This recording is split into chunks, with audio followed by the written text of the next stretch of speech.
Pagpamalandong bago tamato sa ato ang mga pag-ampo so ato sang pamation ang tingog sa Ginoo. Kita sa 2 Timothy and chapter 3 verse 14 and 17. Okay? 2 Timothy chapter 3. 3. Yes. 14. But you must continue in the things which you have learned. Magapadayon ka sa mga butang na imong natun-an, kung naay natun-an. And being assured of, na nakasiguro ka, knowing from whom you have learned them. Ug nakaibalo ka kung kinsa imo ang gitun-an.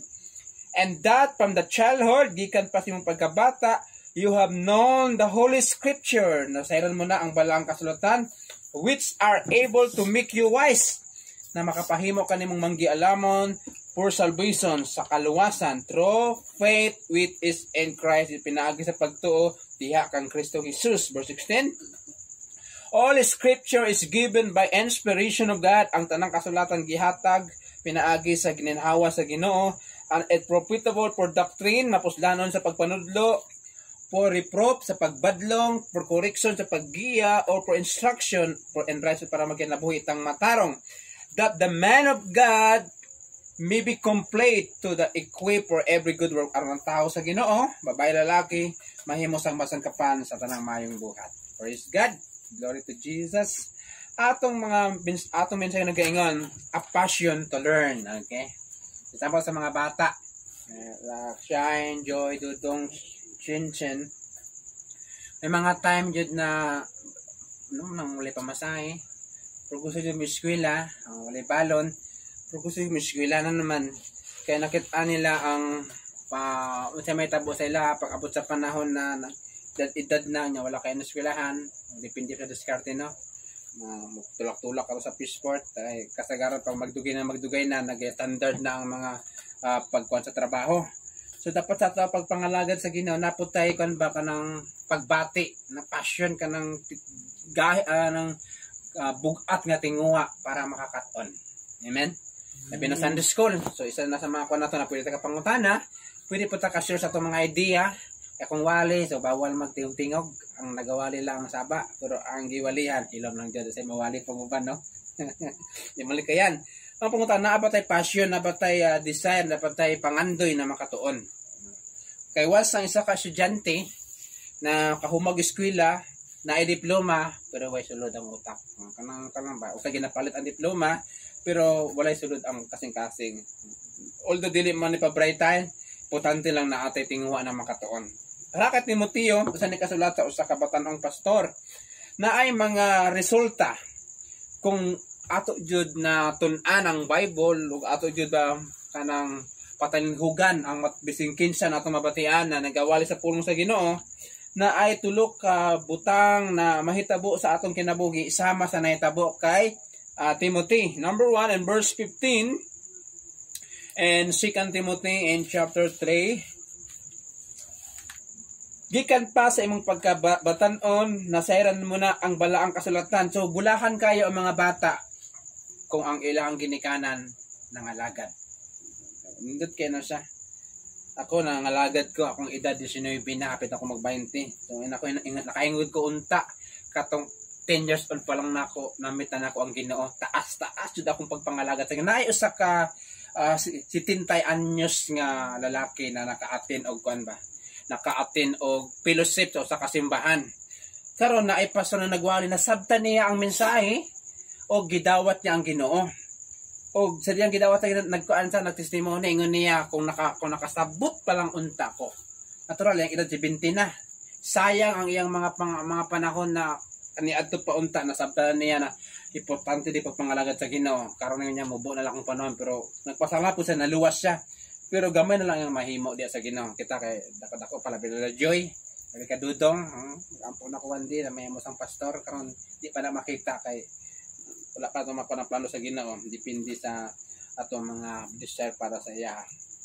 Verse 15, and from the childhood you have known the Holy Scriptures, which you able make you wise. So, ang balang kasulatan daw, ang ginawa pasabot ani ang karaang tipan. So, wala pa man nakompleto ang Bible sa panahon ni Paul. So, nakapahimo ka itong manggialamon. So number 1, una nga resulta, kung naa kay passion, naa kay desire na magtuon, mahimo kang manggialamon. So it means ang tao manggod na nakasabot, muna sa makasabot sa nakinanglan ng respeto ko ng Ginoo, kinanglan din mga lagad, kay ang tao lumalabay lang sa kalibutan. Nabay makaingon rin na after ka mag-70 balik kag 5 years old. Kamag pumutapon. So wala gyud sa ato ang makaingon na after na magi-80 ka, mobalik kag 1 year old. So ang kinabuhi sa tao sama sa tanom. Di ba kita kag tanom, mabulak. Pag tanom nimo, mag-blooming na siya, magmanalinsing antod na mamulak, pero maabot ang panahon na malawo siya. So tanang kitang tanan, subo man ang kamatuoran na mo gina ang kinabuhi sa tao, lumalabay lang. So kung magtuon ta na atay passion magtuon sa pulong sa Ginoo, mahimo ta manggialamon, mapili na to ang pinaka the best ano man, di na to mabalik ang mga memory. Di na to mabalik ang panahon sa panahon na wala ta nang alagad sa Ginoo, sa panahon na naano ta sa tong kinabuhi na paano ba, nagamay na lang imong panahon tapos wala pa ka nang alagad sa Ginoo, because sayang. So samtang naapay oportunidad na makasimba ta, makapatid sa pulong sa Ginoo, i-grab na to ato ang pamatian. Kay una, makahimo ka nimong manggialamon. Ang taong manggialamon, una sa tanan, kabalo na siya. Ingon sa Proverbs, layo pa lang kadaot, makalikay na siya. Pero ang taong di manggialamon, musulod sa kadaot, matod pa sa Proverbs. No? Makadaot sa atua, kung dili ta magpadayon na musalig sa Ginoo. Patantigin na siya. It make you wise. Sumuna kay Timothy na himo sa manggialamon kay gidawat niya si Jesus. Ang tinuod nga bright, dili ko itong naasay Bachelor of Philosophy, Bachelor of Doctorate, o sa nga may skill dira, ang tinuod na bright, nangalagad sa Ginoo. Ang tinuod na bright, gikilala ang Ginoo, na maoy kinahanglan siyang kinabuhi. Ang tinuod na bright, katanang panahon, musalig sa Ginoo. Muna sa ang makahimo itong manggialamon, kung naatay passion na magtuon, ug mamati, bising unsa ka busy, o unsa ka kapoy, imo yung tun-an ang pulong sa Ginoo. Ikaduha, and verse 16, all scripture is given by inspiration. So, ang tanan kasulatan, ang Old Testament, gikan sa Genesis paadto sa Malakay, gininhawa na sa Ginoo, gitagaan na kinabuhi. Ang purpose ana, mapuslanon siya sa pagtudlo, sa pagbadlong, sa paggiya, o sa pagkorek para magkinabuhing matarong. Ikaduhang resulta, kung naatay panahon magtuon, mamati, mamalandong, o mag-apply sa pulong sa Ginoo, it makes you grow. Mugro ka sa imong pagsabot. Ang usa ka bata, pag dili mo na tudloan, di kinakabalo mo sulti, di ba? Kasi pag bata pa lang, imong palitukon mama, o di ba? Papa. O sa imong pan, ilang tuyoon dyan na magkayuring ang paglitok. So pagdakuan na, magkayuring po ang pag-pronounce sa mga words. So sa pagpangalagad sa Ginoo, pag wala kay tinguha na magtuon ka, wala kay tinguha na maka-learn, di din mo grow ang imong learning. Tanan na gina-learn, no? Patong ganina, I observed, ati para na ako, wala na yung ani, itong isa. So, kung ako nang ipaayo, magustuhan ko. Bebe, ako nang kuti-kutihon, nakaya man di ay. Kung mga apit 2 ka oras, ipaningot, nagkukitin ko, tibasimig ko ang mata, magsubra ang problema. Ang kutilyo ko, gamay magunigwer ka. So, mo nagyapon, paana kay passion, na akay panglantaw, na akay tingwa magtuon ka, mugro ka. Dili atong height, kundi ang atong ihibalo. Mugro ang ato ang ihibalo sa Ginoo, mugro ang atong ang kanang ihibalo sa kinabuhing pagpakristohanon kung padayon ta magtuon, mamati, mamalandong og labok so nang i-apply. Nano man kay ang bala ang kasulatan tanawon nimo ani lang ni, pero pag imo nang i-apply na ani gahom. Nan dagway ani, pero ang gahom ani supernatural. And next verse 17, that the man of God may be truly equipped for every good work. So unsa ang resulta kung naatay tingwa magtuon? Naatay tingwa for example ani, tingwa po yato ni kay wala sige pa cancel na may mga opportunity na gusto to ay undangon lang na kay wala tay na to. Pero salamat sa Ginoo, nagipakita na nakay passion na makabati, na makapatalingog kita. So ikatulo na may mong resulta kung naatay passion to learn is it makes you useful. Mapuslan ta sa Ginoo. Amen? Tunod lang, may makamayang tao wala mo kay pulos. Kung walay pulos sa katao, gikuha na sa Ginoo. It means naapata sa kalibutan, napatay kinabuhi, mapuslan ka pa sa Ginoo. That's why magpagamit ta sa Ginoo sa unsa man pamaagi, unsa man gusto niya pahimo sa tuwa. Because ang purpose na sa atong pagtuon para mahimo tang galamiton. Unsa purpose na gipaskwela ang anak? Para abot ang panahon mapuslan sila gawas sa pamilya ug sa katilingban pod nang asa sila ang panahon, di ba? Unsa ang purpose na nagtuon ta para magamit nato. Eskwela ta for example sa kuan.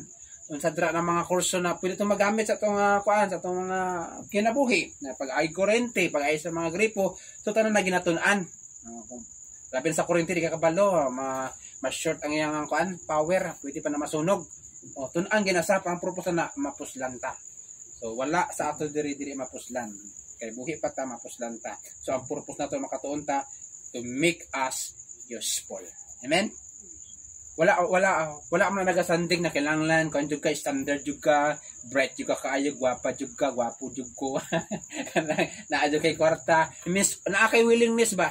Pwede ka magamit pagtawag sa atong Ginoo na nakay pahimo, na gamiton ka sa pagpanalangin, gamiton ka sa usa ka butang, magamit ka kay naa man kay passion na maka-learn.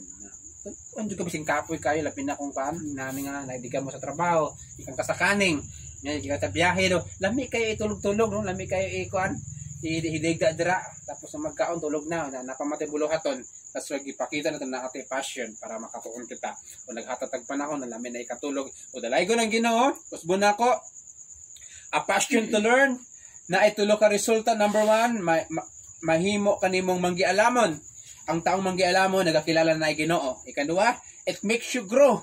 Mo-grow ang atong knowledge sa Ginoo, atong hibalo na kailangan nato mga lagad sa Ginoo o kinahanglan ta mo salig sa Ginoo. Ikatulo, it makes us useful na makuan imong kinabuhi na naibili ay namatay ang Ginoo para sa imo ug para sa kuha. So, glory to God, Father God.